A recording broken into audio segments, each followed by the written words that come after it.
Dirahmati Allah, tentang wali ini lebih lanjut ya. Istilah wali itu misalnya dalam surat Al-Baqarah ayat 107 ada diterangkan begini. Alam ta'lam annallaha lahu mulkus samawati wal ard wa ma lakum min dunillahi min waliyyin wala nasir.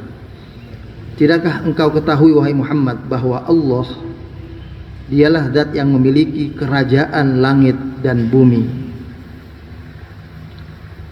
Wa ma lakum min dunillah mi waliyyi wala nasir. Maka dari itu enggak pantas, enggak ada sosok yang lebih hebat, yang lebih kuat dari Allah yang bisa menjadi pelindungmu, walimu, wala nasir, yang bisa menjadi penolongmu. Enggak ada.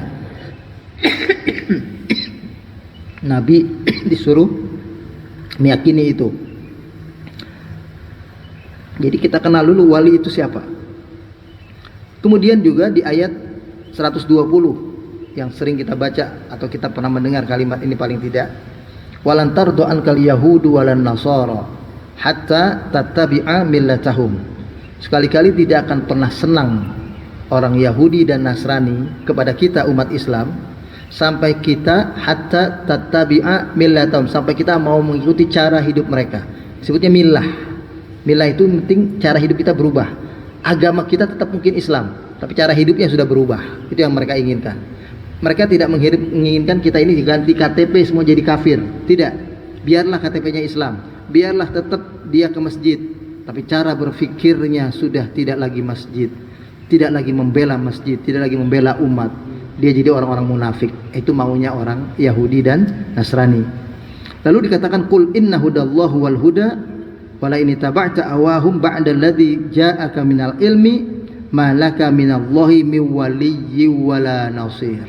Sesudah keterangan tadi itu diterangkan bahwa Allah lah pelindung dan penolong kita yang menyelamatkan kita, bukan kita bertumpu kepada kekuasaan Romawi dan Parsi, kekuasaan orang-orang yang sedang berkuasa sekarang, baik dia Yahudi atau Nasrani, baik dia siapapun, bukan itu.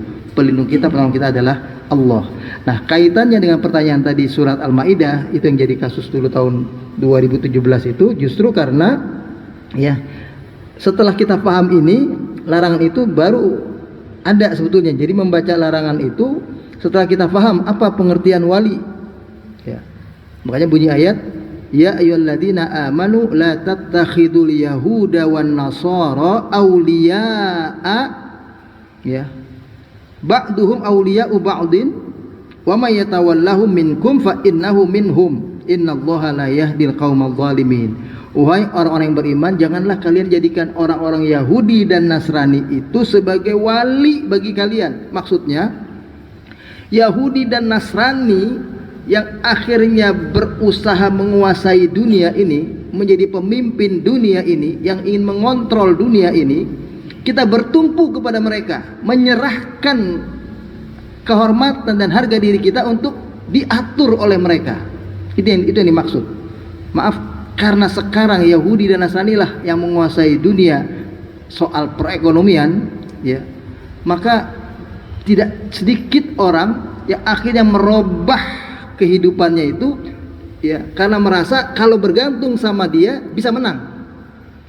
Jadi sebetulnya Yahudi dan Nasrani ini Allah sebutkan secara eksplisit, itu contoh. Pada dasarnya Allah memperingatkan kita jangan ambil siapapun selain Allah sebagai tumpuan harapan kalian yang bisa menjamin keselamatan kehidupan kalian, urusan kalian, ya, itu jangan sampai terjadi begitu. Karena begini Pak, ada satu hadis ini kemarin saya catat kebetulan,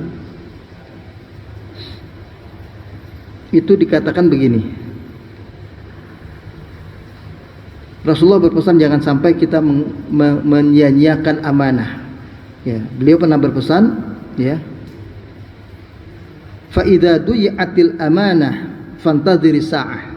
Kata Nabi, kalau amanah urusan kehidupan ini disia-siakan oleh pemimpin, maka tunggulah kehancurannya, tunggulah hari kiamat itu terjadi. Qala kaifa idha'atuha? Sahabat bertanya, ya Rasulullah, bagaimana caranya kita menyia-nyiakan amanah itu? Ya. Maka dijawab oleh Nabi, idza wusidal amru ila ghairi ahli fantadhir sa'ah. Kalau satu kewenangan, satu kepemimpinan diserahkan kepada orang yang tidak layak, kepada orang yang tidak pantas, yang tadi banyak tidurnya misalnya, ya karena dia terlalu muda atau apa begitu, maka tunggulah kehancuran hari kiamat. Jadi sebetulnya Allah larang kita menjadikan orang Yahudi Nasrani sebagai wali itu karena potensial menghancurkan diri kita sendiri. Sebetulnya itu. Makanya dilarang jangan angkat pemimpin orang Yahudi dan Nasrani. Walaupun sebetulnya bukan Yahudi dan Nasrani saja, jangan angkat pemimpin orang-orang di luar kalangan kalian umat Islam. Itu maksudnya. Jadi kalau kita masih bisa memilih, pilihlah yang kalangan Muslim, mestinya begitu. Ya, tapi wali di sini sebetulnya bukan hanya sekedar pemimpin kecamatan, pemimpin kabupaten, pemimpin provinsi, bahkan pemimpin negara, bukan hanya itu. Itu kepemimpinan formal administratif sebetulnya. Tapi pemimpin yang akhirnya kita jadikan sosok yang diteladani, yang diikuti, yang ditaati, yang kita seolah-olah kayak sekarang inilah banyak orang melakukan sesuatu takut sama dia gitu. Apapun yang dia perbuat karena dia mau memutuskan sesuatu nunggu dia. Nah dianya ini yang nggak boleh kalau bukan orang beriman, itu yang dimaksud. Jadi paham Pak kira-kira ya? Nah, itu begitu.